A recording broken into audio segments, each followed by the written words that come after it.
abortion, and other social sexual practices in Namibia. When people speak about Namibia, their thoughts often drift toward its vast deserts, breathtaking landscapes, or the cultural richness of tribes like the Himba and Herero. But beyond the beauty and tradition lies a silent conversation.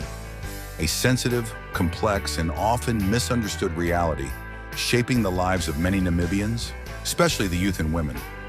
Today we delve into a subject often brushed under the rug: abortion and the broader social sexual practices shaping Namibia's modern society. This is not just about health or morality, it's about culture, religion, secrecy, and the quiet battles being fought in homes, clinics, and even in schools. Abortion in Namibia is still largely illegal under normal circumstances. It is only permitted when the pregnancy is a result of rape or incest, poses a serious health risk to the woman, or if the child will be born with a serious physical or mental defect. But here lies the dilemma. While the law is clear, reality is far from it.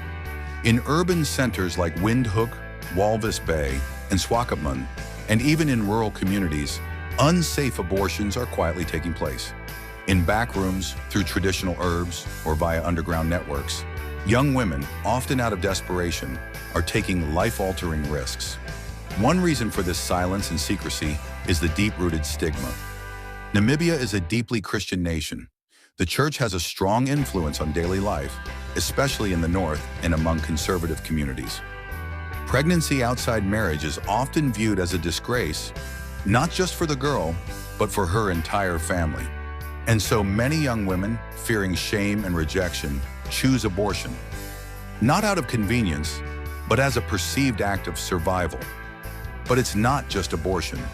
There's a larger sexual revolution brewing under the surface in Namibia. Conversations about sex are still taboo in many homes, and yet sexual activity among youth is on the rise. According to studies and interviews with social workers in Katutura and Oshakati, many teenagers are engaging in unprotected sex, often without proper knowledge of consequences.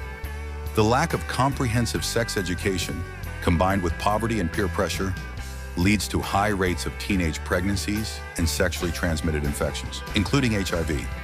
What makes the situation more alarming is the growing trend of transactional sex, where young women, sometimes even girls as young as 14 or 15, engage in sexual relationships with older men in exchange for money, gifts, or school fees. These men are often referred to as blessers. The economic disparity in the country has widened this practice. In areas like Rundu and Keetmanshoop, many girls face the harsh choice between hunger and survival through risky relationships. And while this may seem shocking, it's essential to understand the socio-economic pressures at play. Namibia's unemployment rate, especially among the youth, is alarmingly high. Opportunities are limited, and many girls are raised in homes where a single mother is already struggling to provide.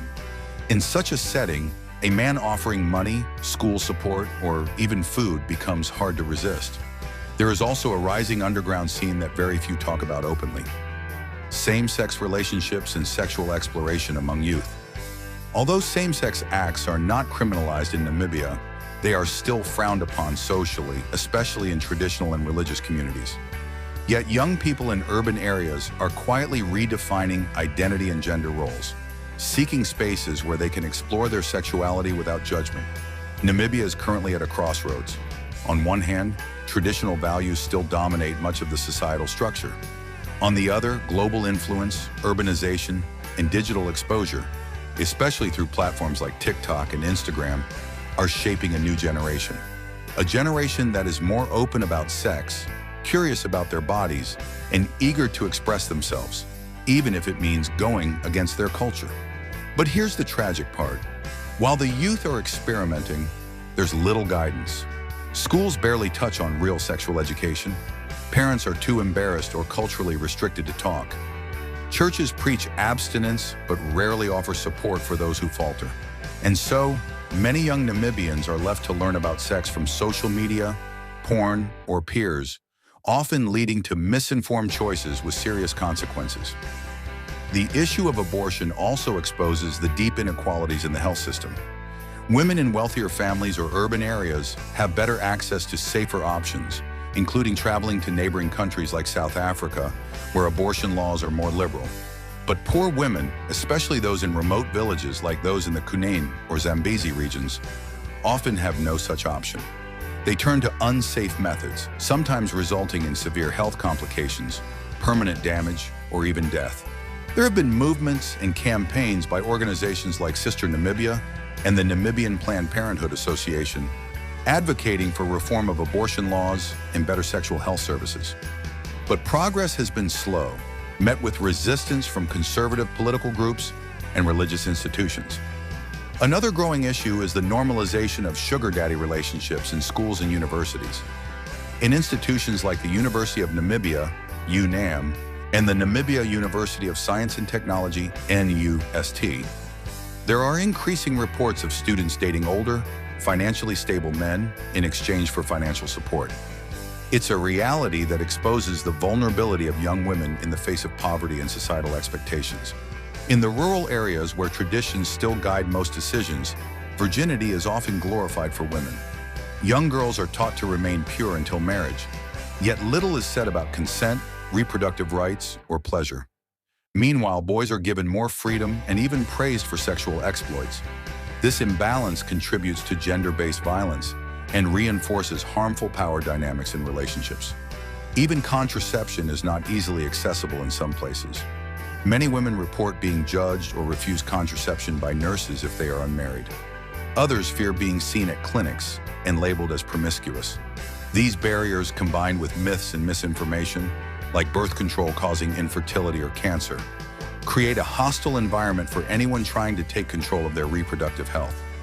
Namibia's sexual landscape is changing rapidly, but the support systems are not keeping pace. The country must have an honest, open conversation, free from judgment and shame, about what its people, especially its youth, are experiencing. This means integrating comprehensive sex education in schools, training health workers to offer non-judgmental care, and reforming laws that punish instead of protect. It also means confronting the double standards within society, where men are free to explore, but women are punished for the same. Where a girl seeking an abortion is called immoral, but the man who got her pregnant faces no consequences. These are the uncomfortable truths that Namibia and many African societies must begin to face. The question is no longer whether these practices exist. They do. The real question is, what kind of future does Namibia want to build? One that pretends all is well while its youth silently suffer?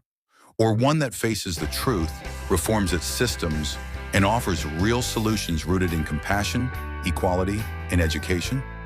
In the end, this is not just about abortion or sexual practices. It's about justice. It's about dignity. It's about giving every Namibian, especially the most vulnerable, a chance to live, love, and thrive without fear or shame. Thanks for watching. Please do like and subscribe for more.